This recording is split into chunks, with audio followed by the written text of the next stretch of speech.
What does it mean to be called crazy in a crazy world? Listen to Madness Radio, voices and visions from outside mental health.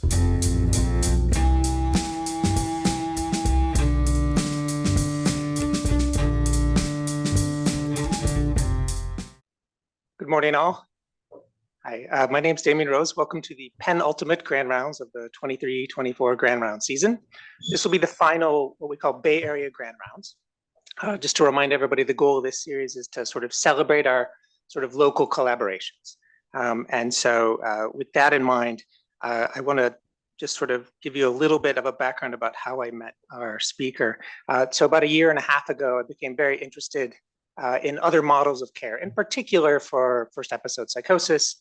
And so I've talked to some folks in Norway. I had a lot of it really sort of triggered me to do a lot of reading, and I had a couple of really great conversations with Will Hall. And one of the things I actually made a grand rounds about this because it struck me so much was just how pernicious this word insight is. And to me, it was a great example of how I think as a field, we really need to start listening to people who experience us and listen to what they have to say. And I mean, listen with very open mind and really just take it in. And I really feel like we've been moving this series more and more towards a frame of social justice, a social justice frame. And I feel like involving peers and former patients and advocates is going to be a really important part of thinking about a social justice frame in psychiatry. With that in mind, I would like to introduce Will Hall, who is a PhD candidate at Maastricht University in the Netherlands. He is a schizophrenia diagnosis survivor, a longtime organizer in the psychiatric survivor movement. He's a host of Madness Radio, which I would recommend, folks. He's a co-founder of Portland Hearing Voices, a co-founder of the Hearing Voices Network USA, and a past co-coordinator of the Icarus Project. He's authored the Harm Reduction Guide to Coming Off of Psychiatric Drugs and Outside Mental Health, Voices and Visions of Madness. These are free downloads. He also co-organizes MadCamp. He is formally trained in Jungian psychology and open dialogue. Let's please give Will Hall a warm welcome. Thank you. Thank you. Wonderful. Yeah, great to see you again, Damien. Thank you for your work. Thanks to Gina and also to Jonas for all your work in making this happen. Really, it's quite a dreamlike experience doing this presentation for UCSF, because the last time there was so much interest in me, it was when I was a patient here. I was a patient or inmate at the Langley Porter Psychiatric Institute, did not have a good experience and had no idea that I would ever be invited back in this context. So I'm really grateful. It seems like things may be changing, so that's great to hear. And Damien, that's a great intro for my talk. I really appreciate that. And I also want to thank my colleague, Dina Tyler, who's also has presented at Grand Rounds at UCSF. You can listen to her talk, wonderful talk on the Madness Radio website. I want to welcome everybody who's involved, listening, participating, being part of this. I know that students, professionals, clinicians, also people who you yourselves have psychiatric diagnosis of one kind or another, people who are taking medication, people who maybe have been offered medication, not taking medication, people coming off their medication, even family members. I'm also a family member. So I want to welcome all the different roles. And one of the key things about listening is recognizing that you're listening to an individual, and individuals are different. And this is one of the core problems that I think our approach to psychosis suffers from, is that we don't allow for the diversity and unique individual perspectives and experience of each person. So I'm going to be speaking about my own experience in the system and my own experience with what I call altered or extreme states or different realities, experiences that would be called psychosis clinically, depending on who you get interviewing you and where you are when you're being interviewed, experiences that I continue to have. And so one of the things that I do as part of the psychiatric survivor movement is really kind of break up the stereotype of what does someone who's diagnosed with schizophrenia, or in my case, a kind of schizophrenia called schizoaffective disorder. What do those people look like? So I, am someone who goes against maybe certainly the media representations, but also a lot of the professional and clinical understandings that we have, and also breaking up the stereotype of what it is, this thing that we call psychosis, and the idea that it's not something that you can live with. Whereas actually, I do live with experiences that would be called psychotic. I do hear voices, including very aggressive, persecutory, painful, distressing voices. And I'm also someone who goes through altered states where I perceive reality to have a meaning that's directed at me, sometimes very beneficial, positive, beneficent meaning, but also sometimes very malevolent and frightening meaning. And I'm also someone who lives with suicidal feelings. And I'm not going to ask for a show of hands, but suicidal feelings are a lot more common than we tend to think of them. We tend to think of suicidal feelings as an occasion for emergency, and obviously they are an occasion for great concern, but they're actually part of life. There's something that I think a lot of people struggle with. And so I'm really happy to be invited here and to be kind of breaking up those stereotypes. And in the spirit of the diversity, which I think is a really important thread, I also want to say that, I had a negative experience, a very traumatizing experience in the psychiatric system, including at UCSF, also at the Mount Zion Crisis Center, the West Side Lodge. This was all when I was in my 20s. San Francisco General Psychiatric Emergency Services. I had very, very, very traumatizing, painful experiences. And at the same time, I know people that had positive experiences, that had experiences that they felt were a sanctuary and respite for them. So I don't take medication. I found that medications not only did not help me. I tried a number of different antipsychotics. I tried different bipolar drugs. I was on benzos. I was on different SSRIs. Not only did they not help me, but I felt that they were life-threatening. If I had continued to stay on antipsychotics, I certainly would not be with you today in any kind of capacity the way that I am now. I attribute my ability to get off disability because I was on a disability check for 15 years. I'm one of the very, very, very small number of people with a schizophrenia diagnosis who are able to come off of a disability check once you're on that disability. I would not have been able to do that this is my belief, I can't predict, but I would not have been able to do that if I remained on antipsychotic medication. So I know people that are helped and feel benefited by different kinds of medication, but I'm really here to help us have a more accurate, a more evidence-based, a more grounded understanding of the experience of psychosis, which includes welcoming in the voices of people who have been traumatized and who are survivors and who identify as people who have been harmed by the psychiatric system. When I left the system, because I had not been helped, and I really believed in it, I really wanted to get help. I tried all the different things that were offered me. I had the kind of classic experience of relief when I finally had that diagnosis. Now there's an understanding. Now I can connect dots. Now I can have a reason for the difficulties that I have gone through in my life. But when I left psychiatry because it hadn't helped me, I had no idea that my experience wasn't just shared by some people, was actually shared by a lot of people. In fact, there's a whole global movement of psychiatric survivors that have been extremely impactful in the way that care is delivered. We actually had incredible successes in the services, in the way that that the standard of care operates. The basic legal protection, the consent protections, the precautions that are part of, or at least are supposed to be part of, standard of care, getting consent for medication, the judicial review when you're court review when you're being held involuntary, all of that came in as a push from the psychiatric survivor movement. So I think it's really important that we recognize that this movement does exist, that it's been crucial for the evolution of psychiatry. And I believe that the psychiatric survivor movement join with our allies in what could be called the critical psychiatry movement, that we show the way forward. There are innovations that are happening that I'm going to get into today. There's a lot of changes, including the call for abolition. And I use that word carefully and purposefully because it is a strong indicator that we face a moral emergency, that psychiatric care, with the caveats that I've said, that some people do feel benefited and are helped by psychiatry, there's widespread violence that is happening. There's a system of normalized violence in psychiatric practice today. It's happening at UCSF. It's happening throughout the United States. It's happening worldwide.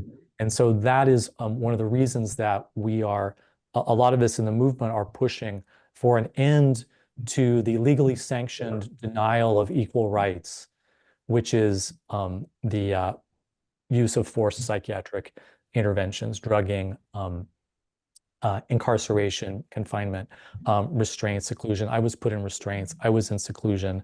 I was in a locked ward for about 2 months. In fact, when I was moved to the voluntary ward at Langley Porter, I was told that if I tried to leave, I would be locked up. And also when I was at West Side Lodge, which was kind of a residential hospital treatment program in the community in downtown San Francisco, I was also told that if I tried to leave, I would be locked up. So the movement for the abolition of psychiatric incarceration is really part of the global disability justice movement. It's when you start to think about it carefully, which I hope you will, it becomes a pretty clear-cut moral imperative that people with psychiatric disabilities, psychosocial disabilities, deserve equal rights, and there should be no removal of any of those rights based on disability itself. And so the problems that we encounter with people who are in altered states or who are difficult or who are troublesome or who we worry about, who may be doing things that for us feel that they're self-destructive or harmful, those are difficulties that I believe, and the psychiatric survivor movement believes, there is a demonstrated research evidence base that whatever we're encountering with people, we can resolve without the resort to psychiatric forced intervention. So as Damien said, I'm a researcher at Maastricht University. I'm a therapist, studied Jung and open dialogue, rights advocate, and community development worker. And so my training or my experience, yes, I have a counseling degree. Yes, I've done clinical training, but I kind of come from an old school tradition in science, which is that you get close to whatever the phenomenon is. And with psychology, and I'm very influenced by the work of William James, who felt that there needed to be a very introspective approach to psychology. We couldn't rely on the measurement of the laboratory model, that psychology is a very different kind of science is needed. I'm very close to my own experience of psychosis, and also I've spent countless hours in support groups. I helped start a support and advocacy community called the Freedom Center, Portland Hearing Voices. I've been very involved with the Hearing Voices movement. So I stay very close to the experience, and I'm also very close to the latest research. And I'm going to be providing you with a number of links and research leads for your further interest and learning on a web page on my website at the end of this talk. So remind me if I overlook that. So you'll have a bunch of leads for you, and also I encourage you to get in touch with me. So I want to tell my story in 3 different chapters. So the first chapter was I was facing poverty. I had lost my job.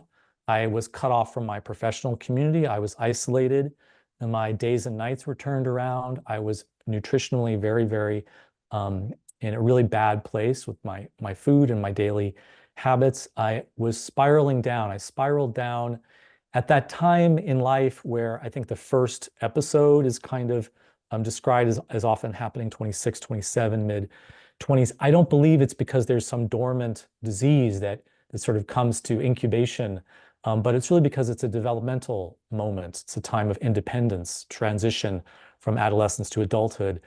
Under a lot of these pressures, many different ingredients, I spiraled down into a very dark, altered state of consciousness. I was living in San Francisco. I was so terrified of my roommates that I would leave out the window of our apartment. I believed that the devil was speaking to me through a postcard and phone calls that I would get. I would wander the streets of San Francisco and I would see and feel other people communicating with me, and I'd have to run away from them because they were trying to hurt me. And I heard very aggressive voices telling me that I was a failure and I should end my life. I went up to the Golden Gate Bridge. You know how the story turns out. I didn't kill myself, but that's where this voice was telling me to go. At one point, I was holding a scrap of plastic up to the oncoming cars. And so when I came down from the bridge, I talked to my therapist at the time, who said, go to the clinic, get a medication adjustment. I went to the clinic and I had no idea what was coming next, but you don't just walk into the clinic, they buzz you in, so the door locks behind you. I was there for about 5 hours, being observed. I was told that the doctor was gonna see me. The doctor was gonna see me. I never saw a doctor. And when it came time for the clinic to be closed, I was ready to go home because I wanted to go to work. And I was no longer feeling like I wanted to end my life. And they said, no, we're locking you up. This was shocking to me. I was put in the back of a van in restraints. You have to understand, I was very much like withdrawn. I was in kind of the negative symptom space. I was very quiet. I wasn't making eye contact. In no way was I aggressive, threatening, or violent in any way, but they put me in restraints in the back of this van because they said that's how they transport people to psych emergency at San Francisco General. And I can't, given how vulnerable and sensitive and open and raw emotionally I was, and how terrified I was, I cannot imagine a worse place to be brought than the psychiatric emergency room at San Francisco General. It was extremely chaotic. The police were coming and going, and this started a year-long ordeal in the public psychiatric system, including 2 months of forced treatment at Langley Porter. And the experience was considered like top of the line psychiatric treatment, UCSF, but it wasn't something that helped me. And like I said, I first went in really all in. I really wanted help.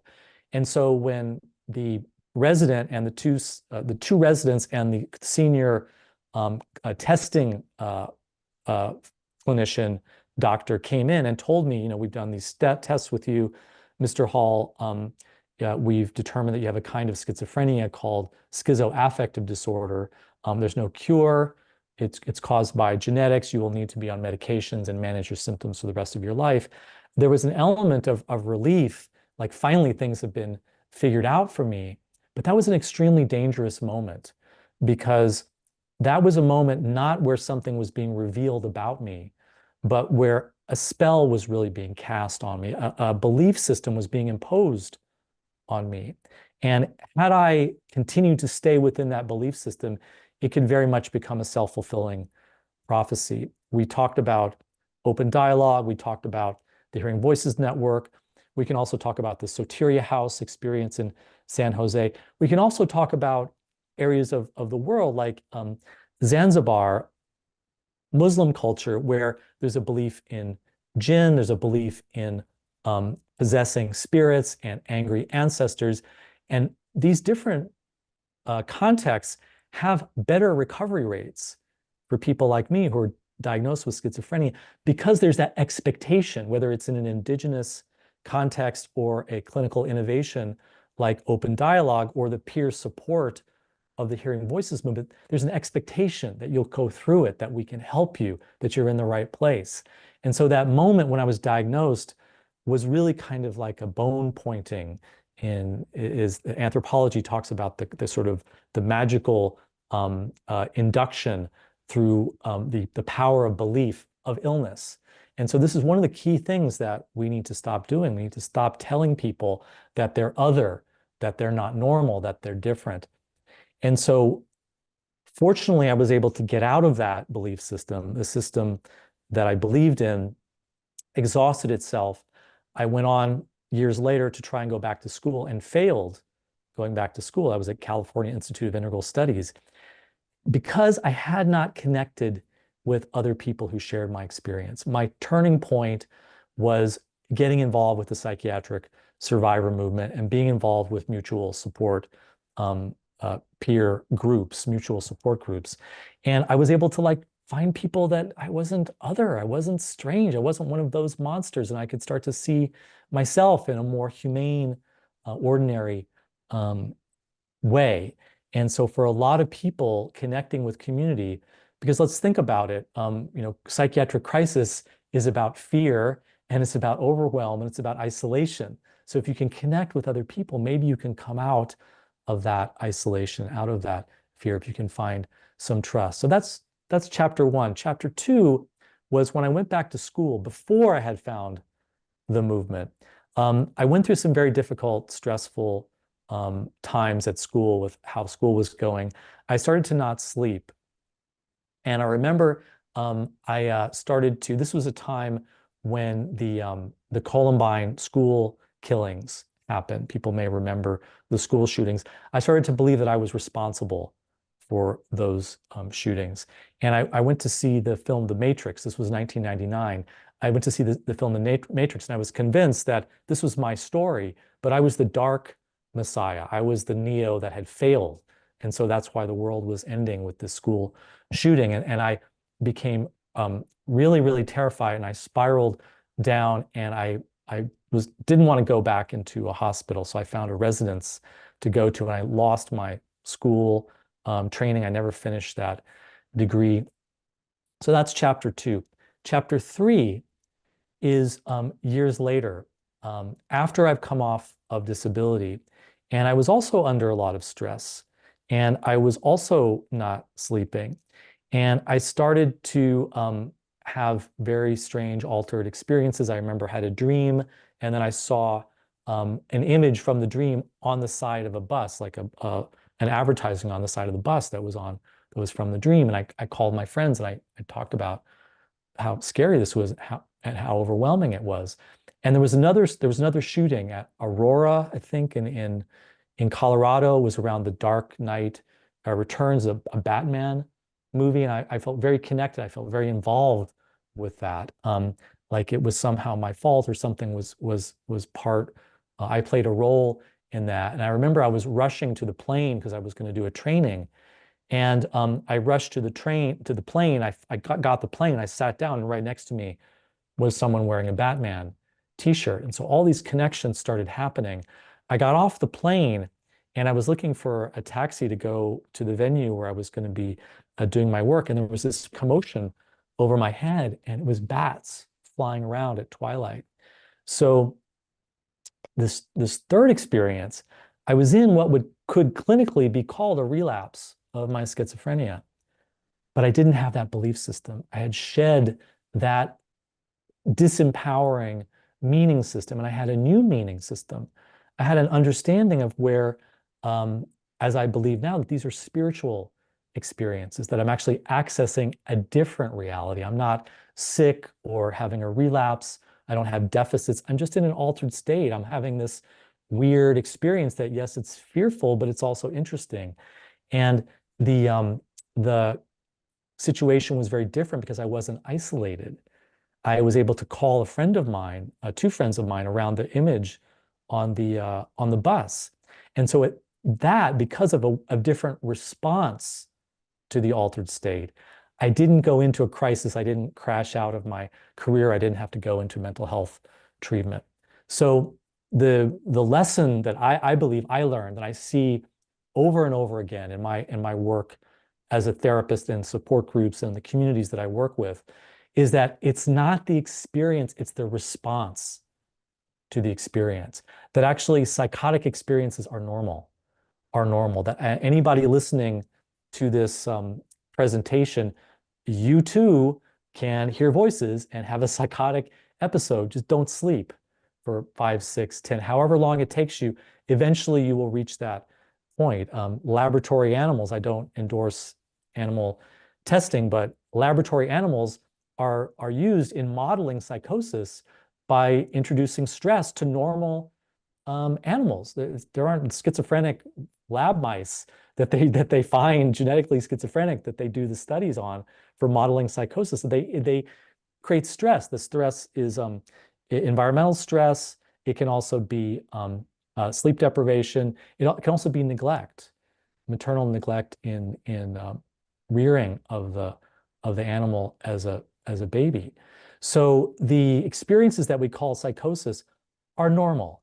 And in fact, there is no experience, whether you want to call it ideas of reference, whether you want to call it being suicidal, whether you paranoid, whatever, that isn't in some other culture historically considered normal. In fact, historically, around the globe, the initiation into becoming a healer is not something that you say, well, I think I want to be a healer, I want to be a doctor for the tribe.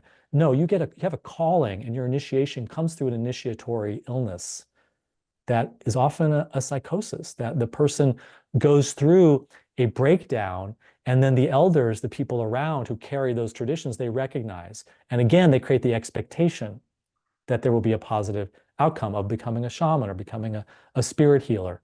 So the experiences that we call psychotic are mixed up with the responses. In fact, as soon as we call it psychotic, we're creating a fear response.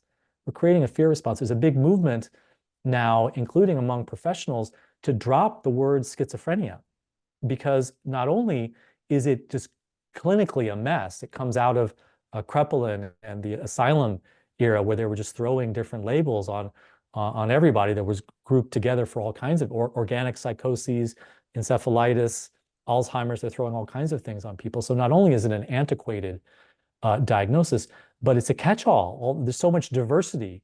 5 people with a schizophrenia diagnosis or a schizoaffective diagnosis could have a very, very different set of symptoms that they describe. So there's a movement to get rid of the word schizophrenia because it just induces fear. In fact, that's one of the things that they found in Japan, is that a lot of patients tragically would go through a psychotic experience, get the diagnosis of schizophrenia, and just go right out and kill themselves because the shame, the humiliation. So we have to disentangle the experience from the response to the experience.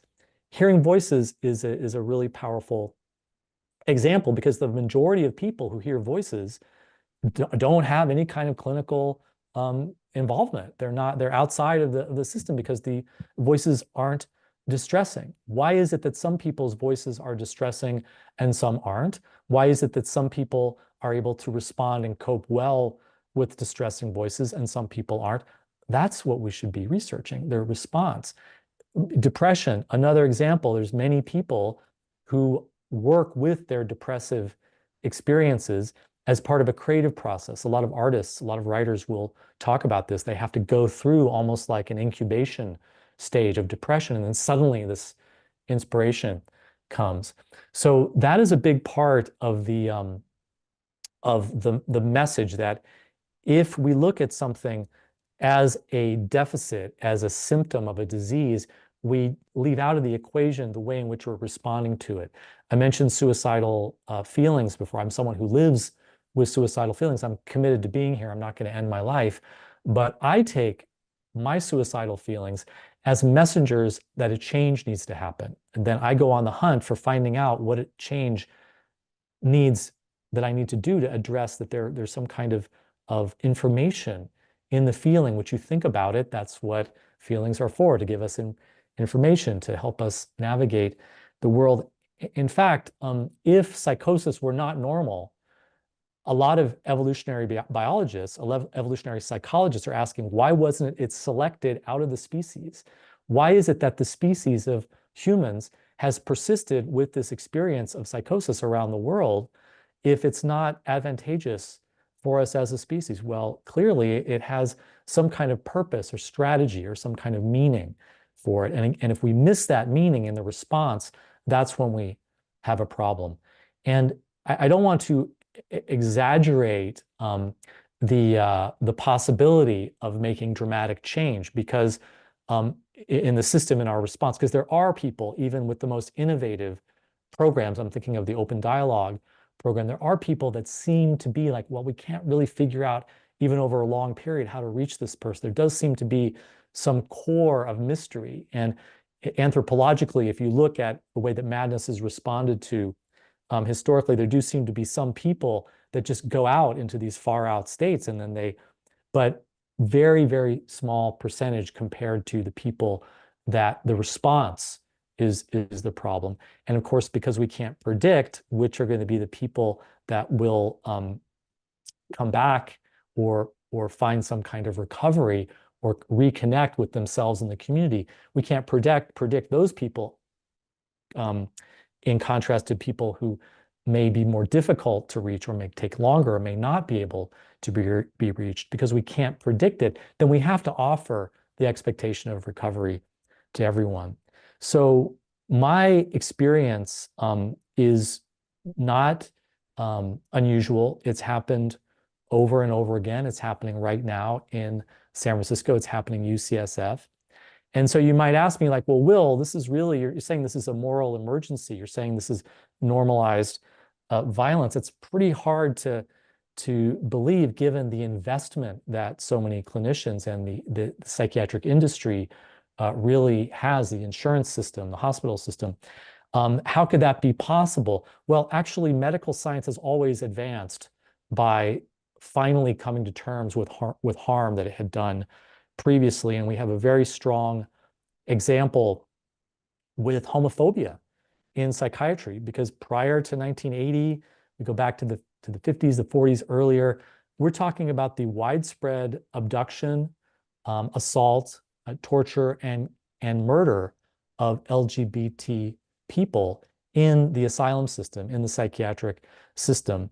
And that was normalized. That was considered, well, this is what we need to do to help people. We have the example of insulin coma treatment. There's a myth that insulin coma treatment was a result of the best research at the time, and then the research improved, and then insulin coma was dropped.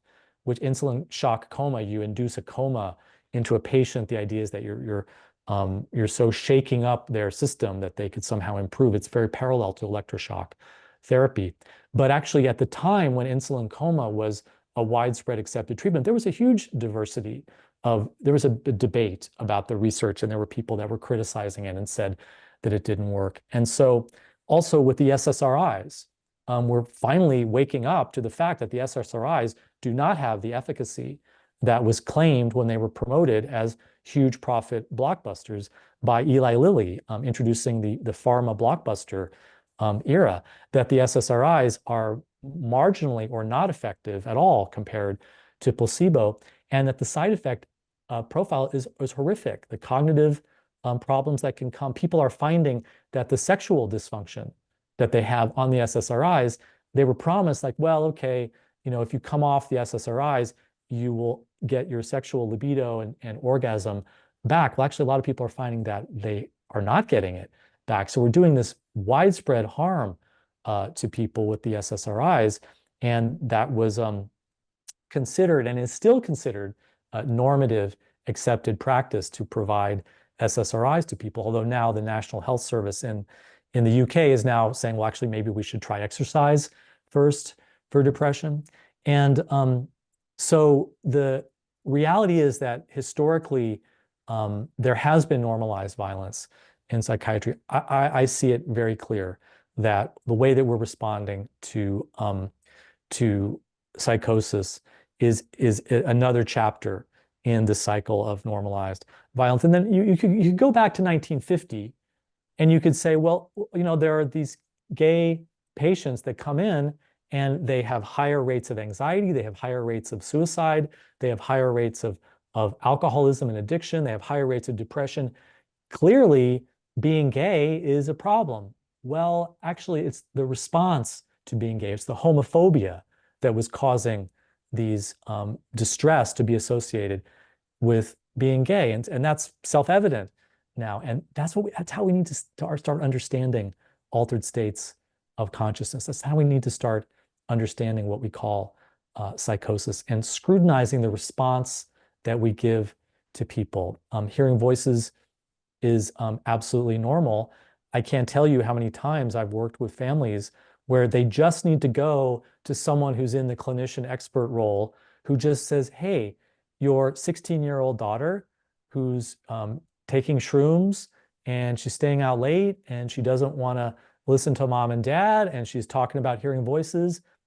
The voices are normal. That don't freak out, don't have a fear reaction. You have a parenting problem. You got a parenting problem. Rebellious teenagers is part of what families go through.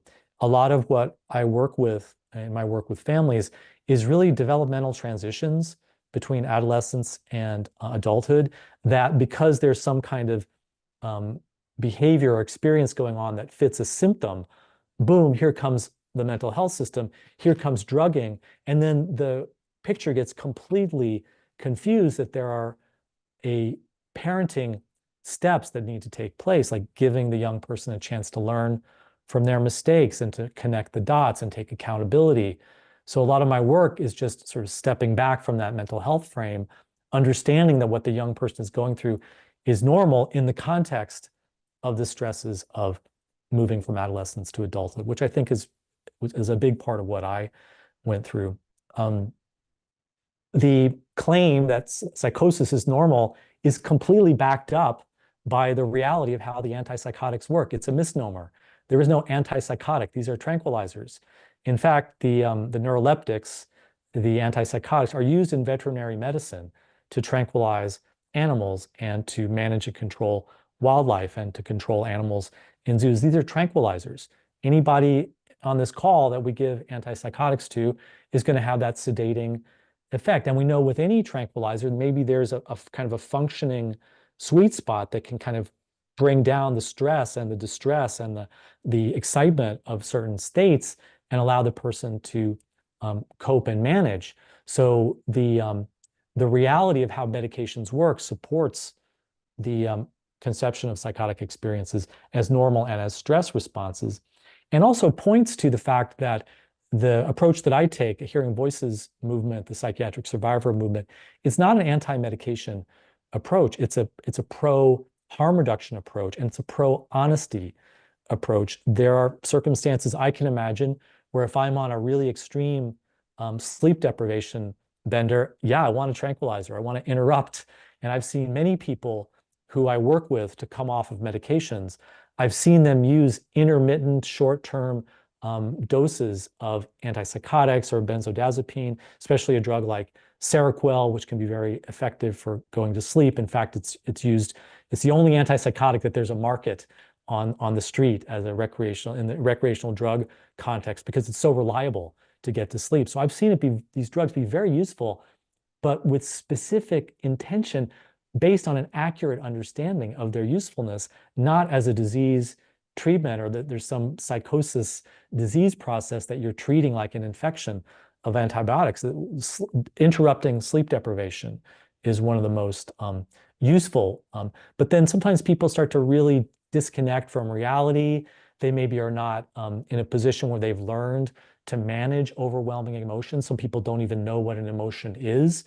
When I was in my 20s, I had a family upbringing from two parents. I love both my mom and my dad very much, but they're very, very traumatized people. There was no emotional literacy. There was no helping me to understand my emotions. Part of my recovery process, you could say, although I'm recovering from the diagnosis, not from the experience, but part of my process of learning to live with these experiences has been to learn how to deal with my emotions. What is an emotion? How do you respond?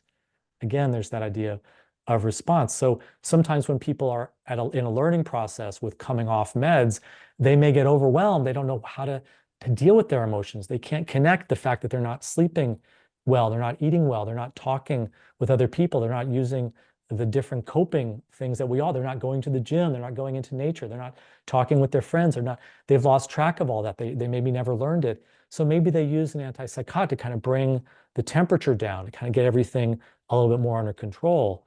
But we understand it as a tranquilizer because the long-term use of antipsychotics And I'm talking like just a few months. I mean, there's tardive dyskinesia can emerge in just a few months. The long-term and even shorter term use is very dangerous for the antipsychotics. I mean, people can have a really severe life-threatening adverse effects. So we have to get away from this idea of medications for life, because really the shift in the prior to the emergence of the kind of pharma dominance in the early 80s with the deregulation under Reagan, prior to that, a lot of people did and were expected to recover from a schizophrenia diagnosis. Psychotherapy was considered a very effective way of responding to a schizophrenia diagnosis. Manic depressive, very, very rare disorder. These kinds of experiences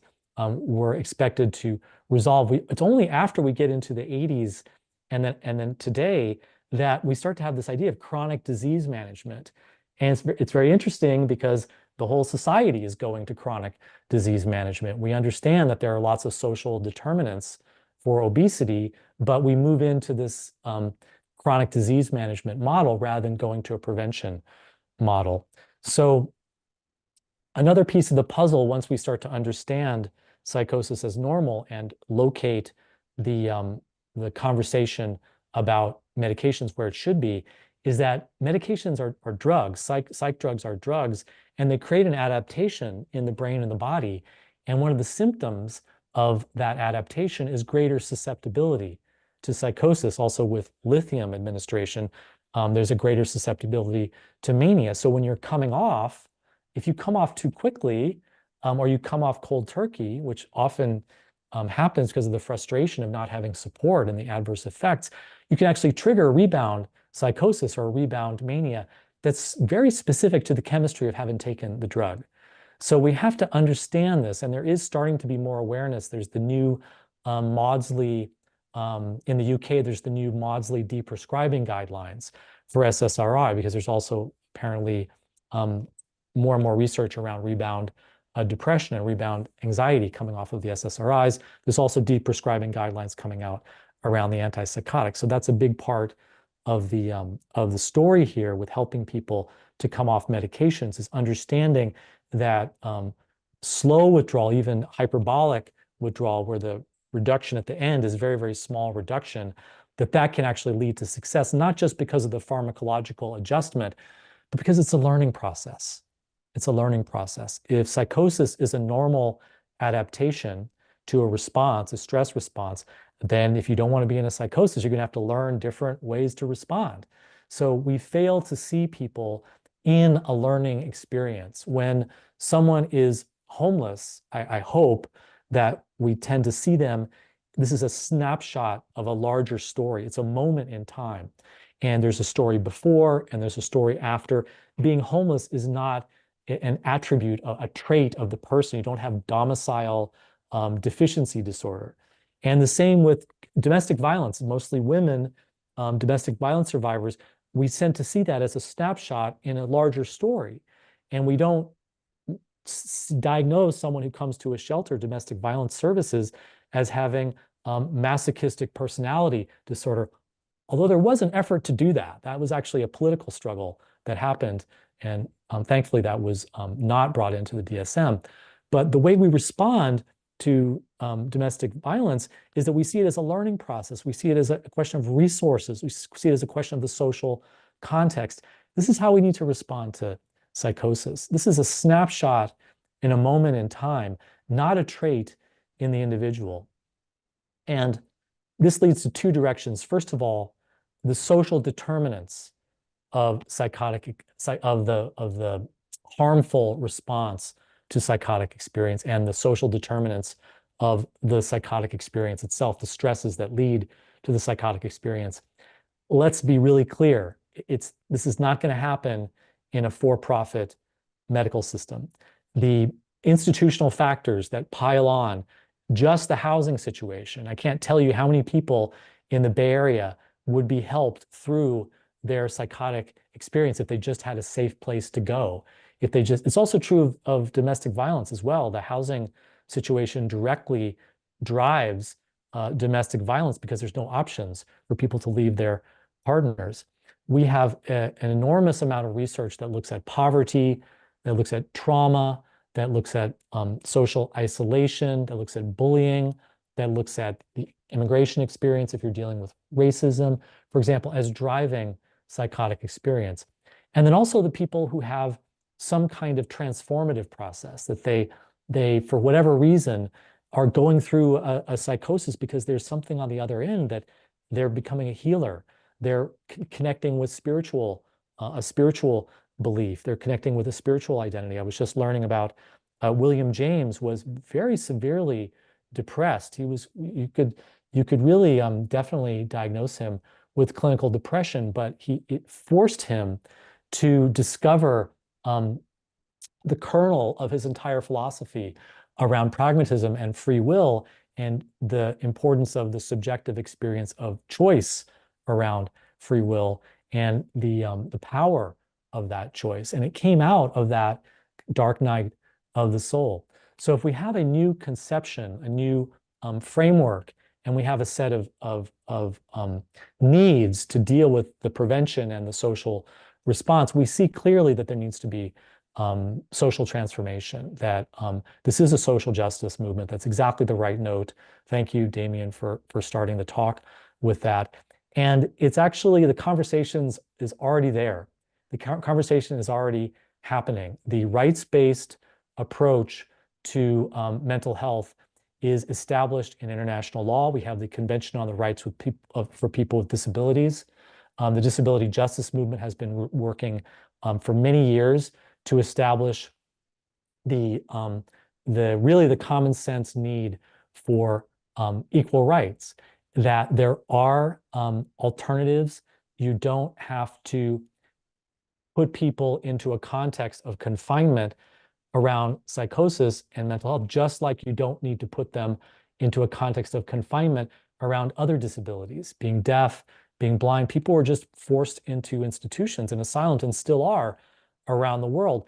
We have a society where we have an imperative of elevators in public buildings. We have an imperative to provide ASL translation. We have an imperative to build these bridges to different abilities.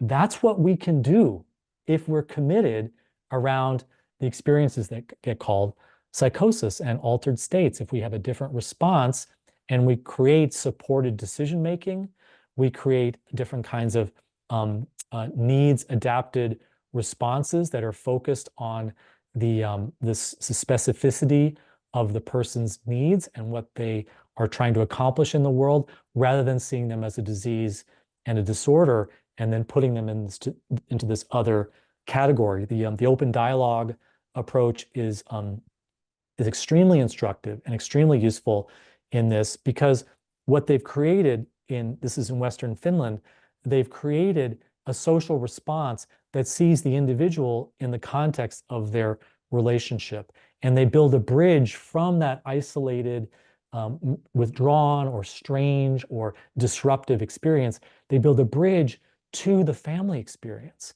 and the family talking about its problems. It's that sometimes the individual who's diagnosed is really the canary in the coal mine, and the coal mine is family difficulties. And Gregory Bateson, of course, someone else very closely associated with UCSF, Langley Porter, he did a lot of work on the context of psychotic experiences and the double bind. I don't think that that's so useful in terms of the etiology of psychotic experiences, because once you start locating this is the specific cause, I think you've gone too far. And there's a danger in blaming the family. And R.D. Laing was very clear that he didn't blame families because he located families in the context of larger systems. Families are always inheritors of their families and then the larger social systems. But what we can do is we can see the context as the potential for building bridges out. We can think pragmatically. One person is going to find medications a useful bridge. Okay. Another person is going to need to focus on family. They're going to need a trauma response. Another person is going to need the space to just be in their state, just be given tolerance, however long that it takes to accept that person. Until we kind of move to a more factory and fast-paced model in society under capitalism, where urban spaces were very controlled, which is when the asylum started. Before that happened, there was much more space to not be working and to be sort of taken care of by the community. I have a colleague in India who was teaching me a lot about how people in altered states are often seen as having been touched by some kind of spiritual experience. And the temples, the work of the temples is just to take care of, look after people, make sure they're safe, but in a non-intrusive, non-coercive, non-violent way, provide some food, some tolerance. And what I've seen again and again, and a lot of my colleagues in the peer movement, is that often the professionals, they don't really know how to build those bridges. When you've been through it, if I could sit down with somebody and I say, hey, I hate these medications too. I don't want to take them. I was locked up. I was in restraints. I hear you. Let's talk about the matrix. Let's talk about, suddenly there's a bridge that's being built that maybe the professionals can't quite build. And that's why I think the peer movement, the survivor movement, the movement of ex-patients is so central, because we've been there and we know what works, we know what directions the system needs to go. And abolition is a strong word. It's a word that I use because I believe that the moral emergency is there. And unless we start to focus on equal rights for people with psychosocial, psychiatric disabilities, differences, diverse abilities, until we focus on that, it's not going to force us to start dealing with these other bridges, these other supports that we need to build. And again, the World Health Organization, the United Nations have come out very strongly that we need to end coercive practices. We need to have a voluntary mental health system. If we recognize that psychosis and mental health are connected to poverty, we need to put ending poverty on the agenda. We have to not see that as separate from the mental health discussion. We certainly, in the richest country in the world, in the richest empire in human history, 800 military bases worldwide, the richest state in the richest, the idea that we cannot eradicate poverty is ridiculous. Of course we can eradicate poverty if we have the political power, if we have the political will. The psychiatric survivor movement, the changes that we were able to achieve, the reforms of the psychiatric system, the legal protections, as limited as they are, but the legal protections came out of a movement that was deeply, deeply influenced by the women's movement, the gay liberation movement, which were very much driving protests against psychiatry. And of course, the gay liberation movement and the women's movement, deeply rooted in the Black Power, the civil rights movement, the peace movements. So this is a systemic problem.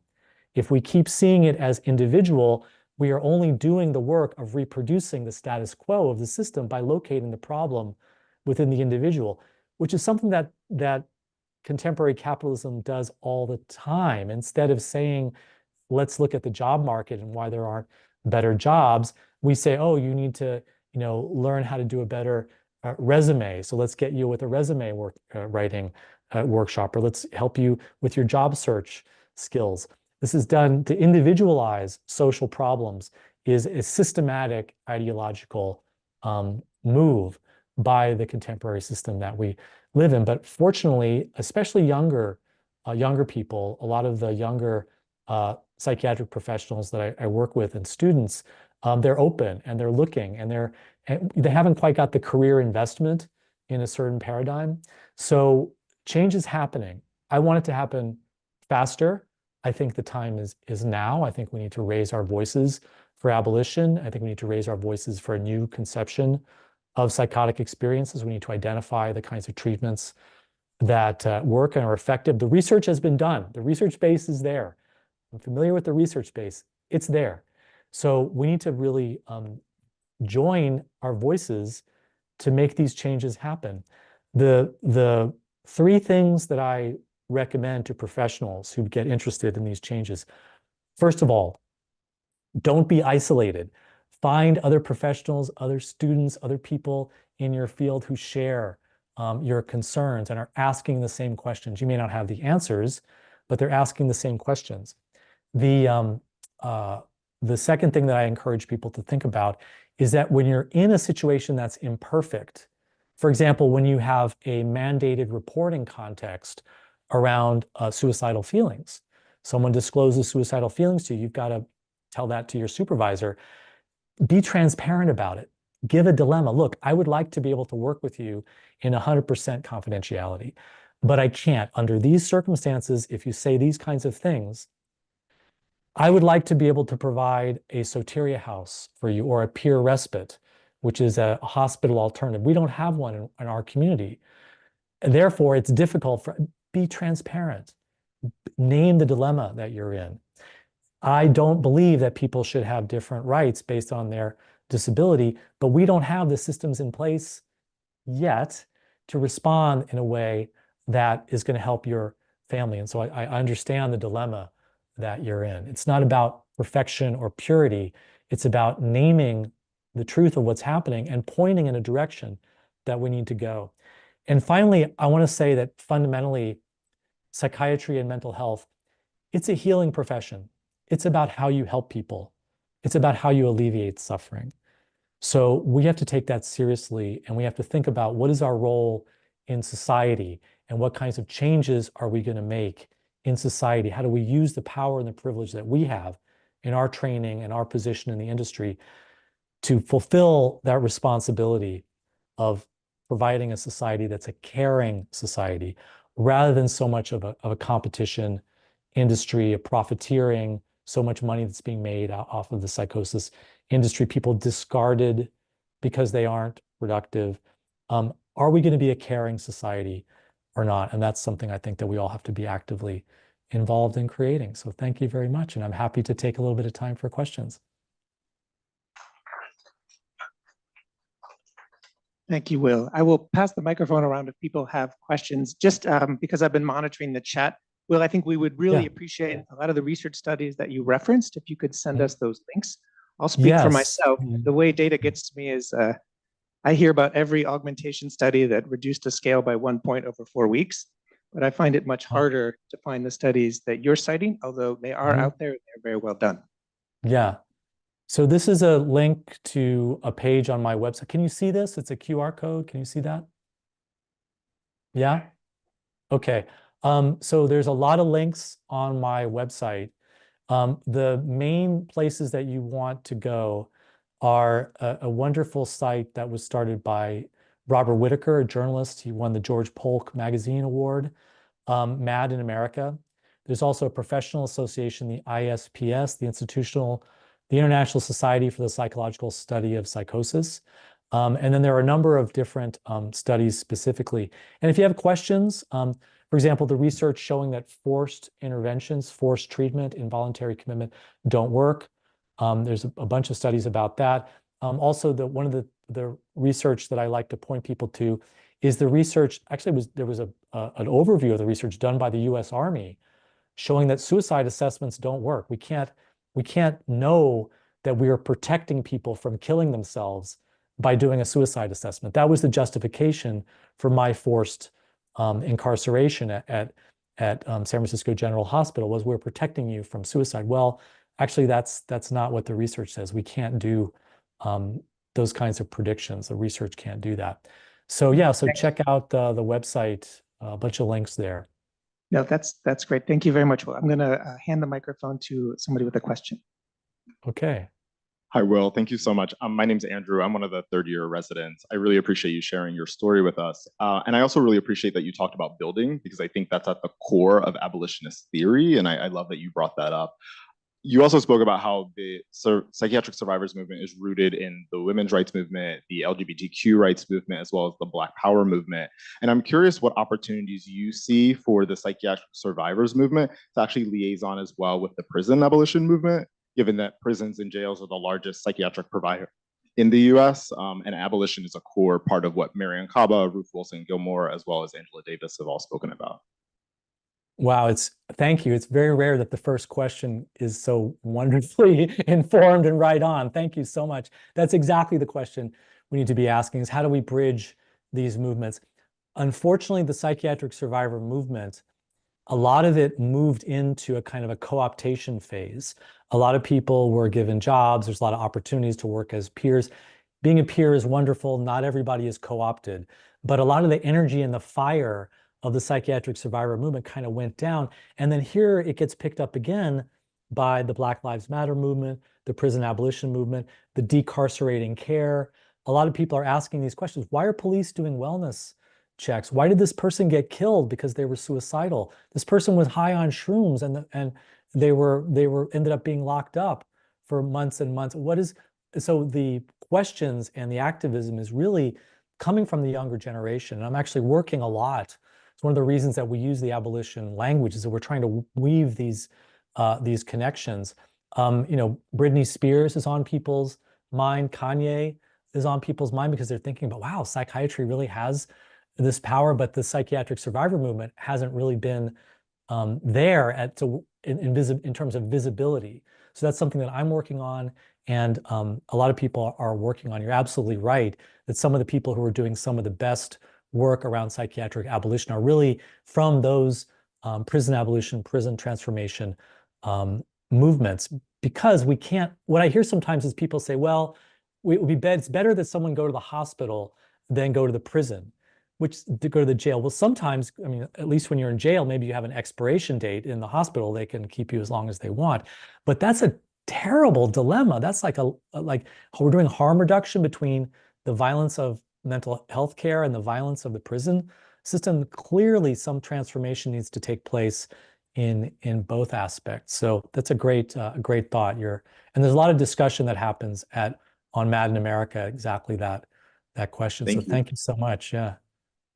So we are at time. I want to thank Will Hall again. Really appreciate this, Will. I'm not sure if you can stick around. If folks have a place to be, please feel free to step away. I don't know. There may be some communication still continuing on the chat. Will, I have to go, but I will leave it up to you if you want to jump onto the chat. Okay. Sure. Okay. I'll get on the chat. Thank you, everybody.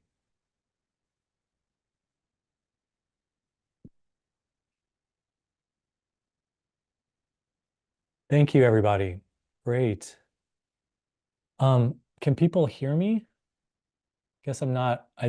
Damien had to go, but are we still on for a conversation? We're still live. People can still hear you, Will. Okay, great. Okay. Yeah, so let's see. Should I look on the chat to for the questions.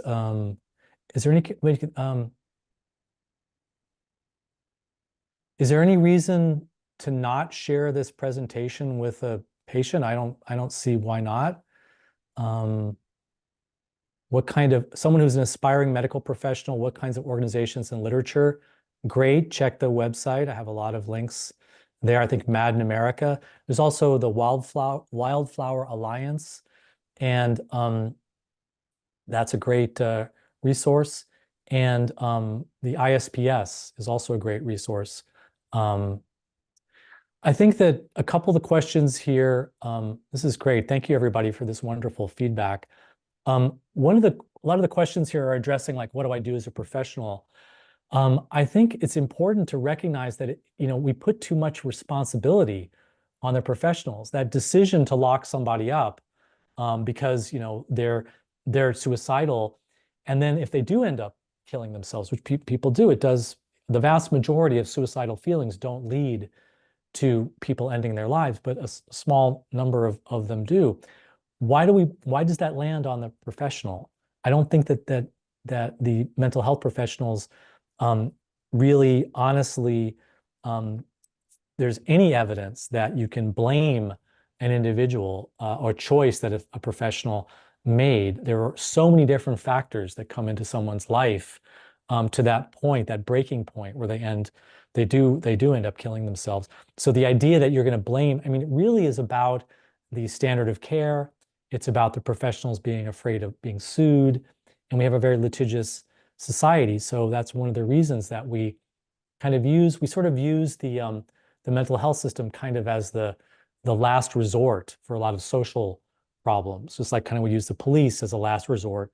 And this is never going to work. We're never going to deal with the problem downstream. We need to go upstream. So I hope that the professionals would welcome the idea of not being the kind of like the final deciding factor about locking someone up or not, because it's too much pressure, it's too much responsibility. Um, uh, yeah, someone points out about the evidence-based for relapse. Yeah, if relapse, although the definition of relapse is itself a question, if relapse happens, if there's a return of difficult experiences right after a medication reduction or a discontinuation, it's often a good working assumption that that's the reason the medication reduction led to the return of that experience. The reason that's important is then if the person goes through it and then comes out the other side and they want to try it again, they can try something different. But I've also seen situations where they could go slower, for example. But I've also seen situations where an increase of, say, psychotic symptoms after a medication reduction, the person gets more excitable, they're more talkative, they're complaining more, they're maybe staying up at night. Now the family that lives with the person gets scared. And the work isn't necessarily to reduce the rate of the medication withdrawal because it's within a tolerable range, the distress that the person is going through. The work is now with the family and to teach the family, like, hey, okay, this person their personality has changed. It's probably they're going through some withdrawal, but they're also probably maybe waking up to some of the emotions that have been suppressed by the medication. So the work may be with the social context, with the family to tolerate maybe this transition. And then typically the withdrawal effects will ease over time, not always, but that is something that I'm often thinking about right in any kind of difficult withdrawal moment. Is just give it time, be patient, hang in there. I'm involved in the Maastricht World Survey on Antipsychotic Withdrawal as the principal investigator, and we've discovered a lot of things. We've surveyed several thousand people around the world.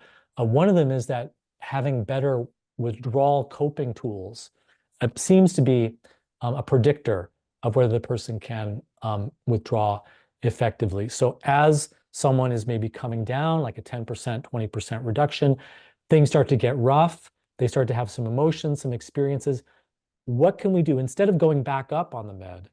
What can we do to provide some coping tools? Sometimes it's just having someone to talk to, which again, then there's the social context. There's not a respite. There's not a sanctuary. There's not maybe even a warm line or a hotline that the person can call where they will be familiar and sympathetic and supportive about medication withdrawal. Maybe they'll get someone on the call that is going to just tell them to go back up on the meds or is going to give them a fear response. So making it through that period of withdrawal it can be complicated. It takes a certain amount of experience to look at the different options. Okay, here's a question. What are the studies? Yes, so the question about SSRIs, this is starting. There was actually a couple of news media pieces. I'm thinking of one in The Guardian just a couple of weeks ago about, I think it's called post-SSRI sexual dysfunction. And there's not a lot of research on this, but it's starting to get acknowledged. There's starting to be advocacy. Again, put it in the historical context. Now there are black box warnings on the SSRIs that they can cause suicidal feelings and they can cause agitated or aggressive behavior. When the drugs first came out, those warnings were not on the boxes. There was advocacy work, there was patient advocacy, there were hearings, there was pressure that was done. And so that's what we're facing with the SSRIs. The communities of people who've taken SSRIs and who have these persistent residual side effects after withdrawal, they haven't been listened to. Now they're starting to get listened to. So there are a number of links. If you go, one of the links on my website is for Surviving Antidepressants, which is a great website of people who are withdrawing from all kinds of different medications. It's run by my friend and colleague Adele Framer. And that's a great place to ask questions about research into the sexual side effects of SSRIs. It's called Surviving Antidepressants, but they do a lot of work around other meds as well. So great, someone talking about the Hearing Voices movement. Yeah, these are great. I love these. Thank you so much for all these questions in the chat. Let's see, really wonderful comments. Intersectionality. What are your concerns, hopes, fears about the push towards AI therapists and providers? Uh, well, that's a great question. I mean, I'm kind of in a niche. My work in as a therapist is very specialized. So I'm probably okay. But most of the people on this call, you're going to lose your jobs. It's going to be replaced by algorithms and AIs. And that's happening already. So the larger question about I think, has to do with how do we introduce technological change in society? Because these are technologies. SSRI is a technology. Antipsychotics is a technology. AI is a technology. Psychedelics are a technology. How do we introduce technology into society? Do we do it because of profit? Do we do it because it's a great market and it's out there and hey, someone can make a fast buck? That's a fast track to disaster. AI is just one example. Is biotechnology. There's all kinds of different, more and more potentially dangerous technologies that we have left to the marketplace to determine when they get unleashed.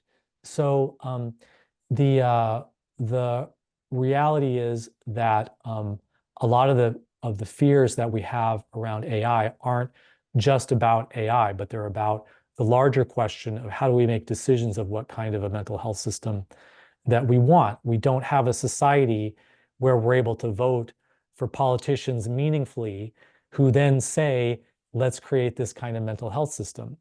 Because I don't think that most people want to replace humans with robots when it comes to caring. They want to have time. They want to have a human connection. But we don't live in the society where the politicians have that power. The power really is in the marketplace. It's really in industry. It's really in the profit motive. And so again, we have these larger systemic problems that we're facing. So someone recommending Lang, his essay on schizophrenia in the politics of experience is quite extraordinary. It's quite eye-opening. He's really mischaracterized as extremist and as romanticizing madness and as blaming families. But his understanding is actually a lot more sophisticated and sympathetic and nuanced. So someone saying they are frustrated with the pushback from leadership. Well, we need new leadership. This is where organizing and not being alone and dealing with divide and conquer is so important. And also, I think that you have to recognize that I do think that at heart, it's a caring system and that everybody in the mental health system wants to care. And so if we can unite around how to care better, we can move forward around what can we actually provide people. But also, I think that it's a mistake to see the solution just in mental health system reform and change. A very simple example is a time. There's so little time in society just to care for each other, to just listen to each other, to take the time that's needed to pay attention when your friend has a family that's in distress or that there's someone in your workplace. And so if we had more time as a society, we could create spaces for more support groups and more connections and just more hanging out and getting to know each other. I'm interested in universal basic income as a potential direction that we could go. And now there's a lot of problems with it. If you give people universal basic poverty income, that's not a solution. And then there's the question of what's the rest of the society doing when people are getting universal basic income? Are those decisions still not being made democratically? But I think the idea of freeing up time, a lot of the research on when you provide people universal basic income, they meet their basic needs and then they start to open up creativity and generosity, which defies a lot of our kind of free market assumptions about competition being normative. So let's see. What kinds of organizations and literature? Yeah. Okay, let's see if we've got, let's see. Um, uh, okay, yes, thank you so much for the Latino community. I imagine you're thinking about his Spanish-speaking monolingual services. It's limited. There is work happening in the Hearing Voices movement, and there are some services that are happening, but again, it's political because services for Latinos, for people of color in general, tend to be the last to be thought about and the last to be resourced. So again, it's a political question. And there are some Spanish language resources on my website. And if you if you get stuck connecting with Spanish language, email me and I'll do my best to get you connected with some resources. So, okay. Yeah, like someone says, it's helpful to direct patients towards the movement. Yeah, I think that people can decide for themselves. And I think it's important because I'm not an advocate that says one size fits all, but I do think we need a menu of options. Believe me, I've been to support groups that were terrible. Okay, I don't think support groups are right for everybody, and some people don't want to go to support groups. So it's about having a menu of options. This is why the Hearing Voices movement is so I think it's so instructive and so innovative because when you go to a Hearing Voices group, you don't get lectured, here's the pathway to deal with your voices, or here's the solution, or here's what causes voices. That's not the model at all. The model is we're going to create a support group where people are going to be free to share equally different perspectives. So you may hear different points of view, sometimes even diametrically opposed points of view of medications, people who love their doctors, people who don't like their doctors, spiritual people, people who are more atheist or existential. And then the person going to the group is able to kind of take from that environment, that resourced environment, what might be useful for them, or cook up something new that works for them because they're kind of hearing things that don't work for them. So I feel really strongly that we don't want to reverse the equation that psychiatry says meds for life, and then we say we also give an instruction of the solution. But we want to open up into dialogue and conversation and the opportunity and space for people and families to figure out for themselves. So this is someone who says, I'm going to read this. My mother has schizoaffective disorder, and I went to a family constellations workshop on intergenerational trauma, which is something that I work with quite a bit. And the facilitator asked me what the trauma was in the generation before her. And it was the US Navy bombed by the Japanese in World War II and how deeply traumatizing that was, and how she grew up and majored in Japanese before her symptoms began. Really important. Thank you for this comment. So there's so much story that we lose when we focus so much on diagnosis and symptoms and treatments and medications. There's a story, and often the presenting problem directly maps onto some kind of intergenerational historical experience of the person's something that happened in the person's past. It can even happen in their ancestry. It's really powerful. And it's not about proving that that was the cause. It's more about finding pathways. If someone connects to their ancestors and it's meaningful to them, to understand like, wow, there's always been these kind of like outsiders in my family tree going back, and they've always been kind of pathologized. They've always been kind of othered. And now I'm playing that same role. I wonder what family secrets are going on here. I wonder how this line goes all the way back through trauma, if that's useful to the person. I'm very much a pragmatist in the way that I work. If it's useful to you, then it's useful to you. So let's see, I'll go to some of the more recent ones. Can you share examples of bridge building language that providers can use with individuals hearing voices and or seeing things that may be meaningful to those individuals seeking clinical services? I think that one of the most useful kinds of languages that we can use is the language of personal disclosure. So in the services, there are many people that work as professionals who have different altered states experiences, but don't talk about it. Maybe they had a psychedelic experience. Maybe they had a sleep deprivation experience, or maybe they've lived with altered states. Maybe they've been in the psychiatric system.